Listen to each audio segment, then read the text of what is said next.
क्या हिमाचल प्रदेश में व्यवस्था परिवर्तन के नाम पर व्यवस्था पतन की पटकथा लिखी जा रही है? क्या आर्थिक बदहाली का ठीकरा केंद्र पर फोड़कर सरकार अपनी जिम्मेदारियों से बच रही है? इसी सवाल को लेकर भाजपा ने प्रदेश सरकार पर बड़ा हमला बोला है। भाजपा मंडल महामंत्री चेतक कंवर ने प्रदेश सरकार पर तीखा प्रहार करते हुए कहा है कि सरकार को गरीबों की पेंशन और जन कल्याणकारी योजनाओं पर कैंची चलाने की बजाय अपने फिजूल खर्चे बंद करने चाहिए। कंवर ने यह आरोप लगाया है कि सुक्खू सरकार 16वें वित्त आयोग में रेवेन्यू डिफिसिट ग्रांट यानी आरडीजी बंद होने का रोना रो रही है, जबकि ये पहले से ही तय था कि 31 मार्च 2026 को ये योजना समाप्त हो जाएगी। उन्होंने कहा कि जब 15वां वित्त आयोग आया था तब देश कोरोना जैसी आपदा से जूझ रहा था। उस समय प्रधानमंत्री नरेंद्र मोदी ने राज्यों की आर्थिक मदद के लिए आरडीजी लागू की थी, इसलिए इसका बंद होना कोई अचानक लिया गया फैसला नहीं है।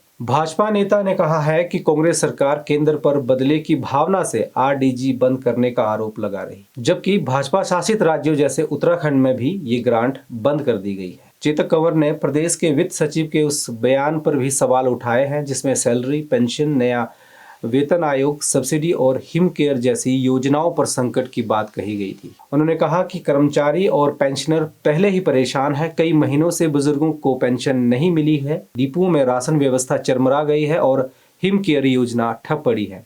उन्होंने सरकार पर आरोप लगाया है कि जनहित योजनाएं बंद करने की बजाय सरकार को कैबिनेट रैंक के चेयरमैन और सलाहकारों की नियुक्तियां कम करनी चाहिए, मंत्रियों के काफिले में लग्जरी गाड़ियों की संख्या घटानी चाहिए और मुख्यमंत्री के हेलीकॉप्टर खर्च पर नियंत्रण करना चाहिए। कंवर ने पूर्व जयराम सरकार की योजनाओं का जिक्र करते हुए कहा कि सहारा योजनाओं के तहत मिलने वाली 3000 रुपए की सहायता और गरीबों के लिए 5 लाख रुपए तक का मुफ्त इलाज भी बंद कर दिया गया है। ऐसे में बड़ा सवाल यही है कि क्या हिमाचल आत्मनिर्भर बनने की ओर बढ़ रहा है या आर्थिक असंतुलन की तरफ? फिलहाल सियासत गर्मा चुकी है और आने वाले दिनों में ये मुद्दा और तूल पकड़ सकता है।